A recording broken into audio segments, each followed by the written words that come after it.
At 11 just hours ago, an emotional reminder about the dangers of drunk driving wrapped up at one local high school. Hundreds of people attended tonight's candlelight vigil. We cover this important event every year to put a face to the innocent people killed by these preventable tragedies. Eyewitness News reporter Catherine Sotnick was at the vigil. She joins us now live from the mobile newsroom with more. Well, many emotional stories shared at Scituate High School tonight, Mike, and we were privileged enough actually to speak with a woman who's hoping to make a big difference by sharing her story.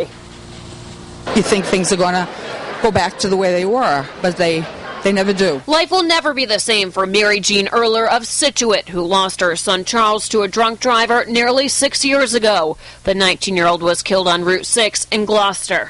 He was leaving work and he was going out with some of his friends when his car was hit head-on by somebody in a pickup truck. And to this day, Erler still remembers that Christmas Eve like it was yesterday. And I remember the first thing I said to the officer was that, you know, he couldn't tell me that. It was Christmas Eve. You can't tell me that my son's dead on Christmas Eve.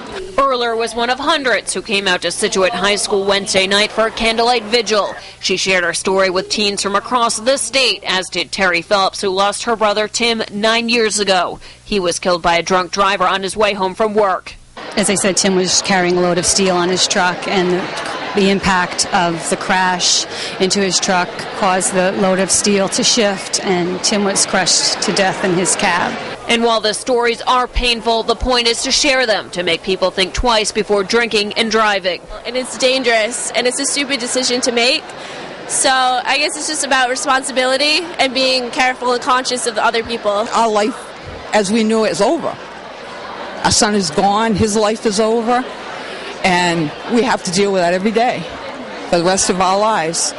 And it's just not worth that. And the man convicted of killing Mary Jean's son did spend 4 years behind bars. As for the vigil, it's now in its 27th consecutive year. Reporting live tonight with the Mobile Newsroom, I'm Catherine Sotnick, Eyewitness News.